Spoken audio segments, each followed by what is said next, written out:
friends, Romans, countrymen, lend me your ears. I made a toga out of the bed sheets. I'm sure the nurses already here think I'm one of the wacky guys, and I'm perfectly fine with that, honestly.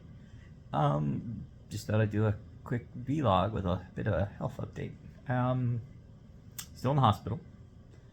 Blood sugar's still really bad, and it's like not going down, man. Anything I try to do, it's above 300, like constantly. Like I have a superpower apparently, and my superpower is insulin resistance. Like I can take bottles of it a day apparently. Like I'm getting shots like 5-6 times a day at like 27, 30, 32, 40 plus units. And the bottles of the insulin only hold like 100 units. So like I'm taking a month's worth of insulin in a day. So that's not a good sign. It's not a good sign at all. But what can you do? I'm under a lot of stress, and it causes my blood pressure to go high, my sugars to go high, and yeah. And of course, hospital, like, it would be weird if you were not completely stressed out. And yeah, I guess it would be, because like I'm kind of in a bad situation at the moment. I'm still unfortunately homeless. I had everything I had stolen from me, and yeah, I have very little money in my pocket. So whenever they release me, hopefully they'll release me to some place where I can be like in the system and maybe get a helping hand up. Like, I have a plan to get out of this situation, but unfortunately, it's taken a while, especially since I've been literally stuck in this hospital for like a week. And these four walls are getting a little bit closed in on me. I'm not necessarily going stir crazy, but like, seeing the same four walls forever, so as of like today or so, I can walk a little bit better than what I could, and my legs feel a little bit stronger. And I mean, I took a really, really nice long shower, shaved, as you guys can see, and in general, I'm feeling a bit better.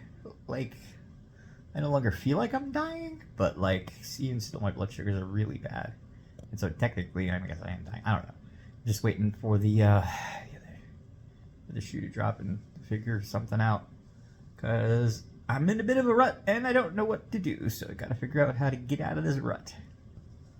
I would love it if my blood sugars were like even sub 300, sub 250. Like, the goal is like sub 225, and the time I saw that was when I went through a little bit of the old coma, which was covered in the other vlog, and then my blood sugar shot back up. So not much I could do at the moment other than drink that insulin. They all shoot up that insulin, which they give me a lot of insulin. But yeah. So what am I doing here so I don't lose my freaking mind? Well, I've been catching up on some things that I should have caught up on a long time ago, like Netflixy kind of stuff.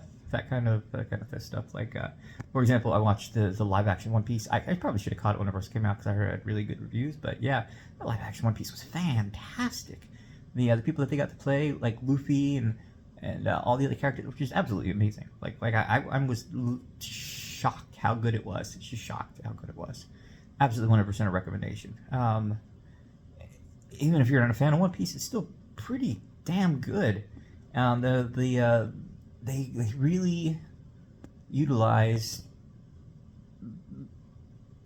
persons of color very well, and that's difficult for a lot of media, and they did it extremely well, especially Luffy and Zoro and Sanji. Nami's not to count, but yeah. Fantastic. I also caught JoJo's Bizarre Adventure Stone Ocean. Oh my god, they did so good on that one too. Like I love how they characterized Jolene on that one. I mean, opening scene's a little weird. If you're gonna catch Stone Ocean, just ignore that opening scene. Just ignore it. It's a little weird. Starts with letter M. Yada yada yada. But yeah, I really love how that story went in when I read it in the manga, and the animation for Stone Ocean is just fucking fantastic. Just absolutely watch it if you're a JoJo fan. And if you're not a JoJo fan, watch it. I mean, it's a really good story. I mean, it's not my favorite JoJo, but I think Jolene is kind of growing on me for like maybe top 3 or 4. Because of course there's Jonathan and Joestar, which is my favorite. I even have it still as my background on my phone. Oh my god! Holy shit! And, I just love his reactions, like both young and old. Jonathan Joestar, it's so cool. But yeah, and yeah, I've just been distracting myself because I am in severe amount of back pain, like severe amounts of back pain. Because I had when they found me this time, I was on the floor after falling out of a shower onto the toilet and messing my back up. I really haven't slept all these last couple days, like maybe 2 to 3 hours over the last 3 days. I can't sleep here, and then there's so much stress. Back hurts. I'm ravenously hungry constantly here because of the way that my blood sugar is, like zombie movie hungry. And it's just really messing with me with the 4 walls and all that kind of stuff. But yeah, but in general, I mean, the hospital staff's actually really nice. Like some of the nurses here are top notch. Like the nurse's supervisor comes in and talks to me every morning about my experience because I'm an extremely vocal person. Not like I tell it how it is, you know. I don't like being, you know, that guy that complains. I'm what women would consider like an edifier, somebody that's like, oh, well, this person was really good, and this is why they were good, and blah, blah, blah, blah, blah. I even kind of take notes on some of them. Like, you know, Jose today was awesome. He helped me shower and shave, and went above and beyond, and it's like, the nurse's supervisor, that shit up. He just gets a spoon, just like, oh, they were telling me about this, and this, and this, and this. It's like, yeah, I mean, I guess I consider it as something that a patient should do, especially considering that how hard the job the nurses are. Like, seriously hard job. The nurses work so hard. And the phlebotomists, not a fan of the doctors. I have a doctorate myself, and it's a philosophy doctorate in metaphysics, comparative religion. And my ex-wife is a medical psychological doctor, and all of our friends were doctors during that particular relationship. So I know a lot of doctors, and they are a spectrum, and they are on the spectrum here. It's like I talked to the pain manager doctor. I'm like, these are the medicines I can't take because they drive me crazy. Medicine number 1, gabapentin. It gives me crazy legs. And the first thing he puts me on is gabapentin. So I'm dealing with crazy legs and back pain right now. And it's just like, woo, so much fun.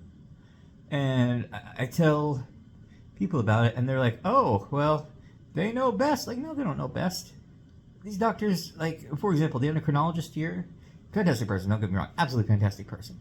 Very honest with me, and awesome.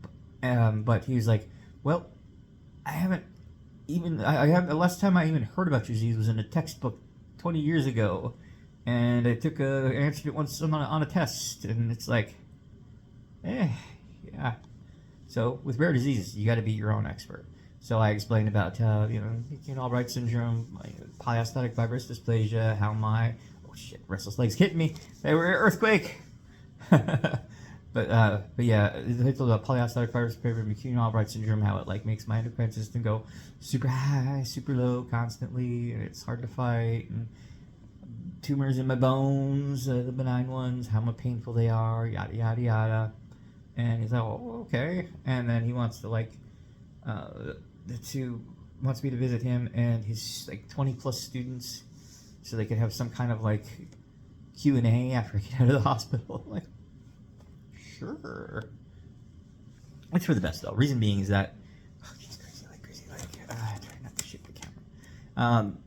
Reason being is that it's a good idea because essentially, as much fibrous dysplasia and McCune Albright syndrome education as we can get into these people, the better. If I can help in any way to reduce the suffering for my other fibrous dysplasia warriors, I would be happy. Back when I actually had money, I would donate constantly to the Fibrous Dysplasia Foundation.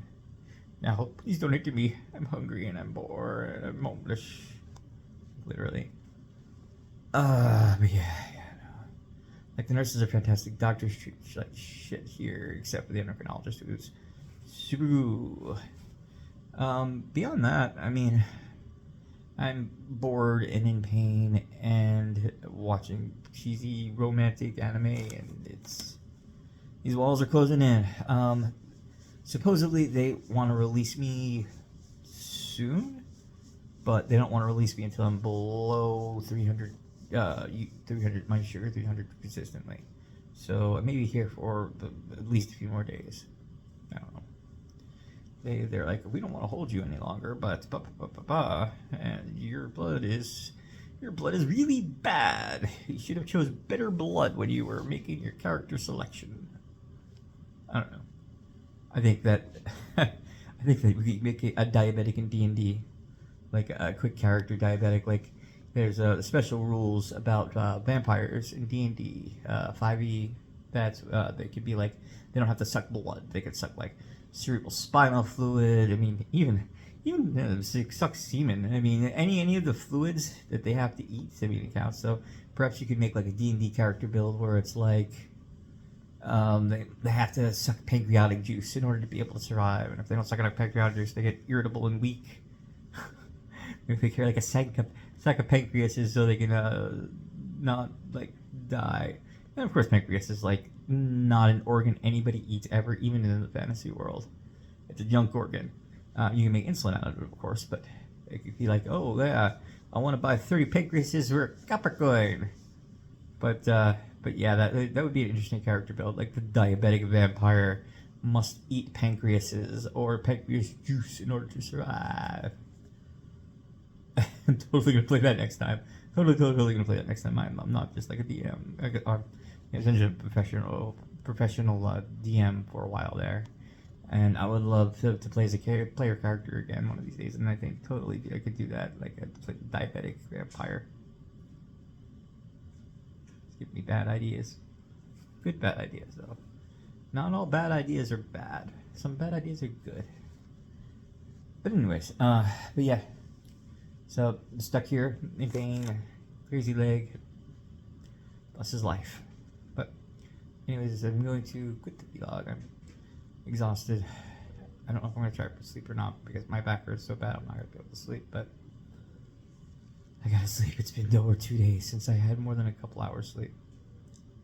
Anyways, I hope you guys have a good rest of your day, and I will talk to you later. Bye.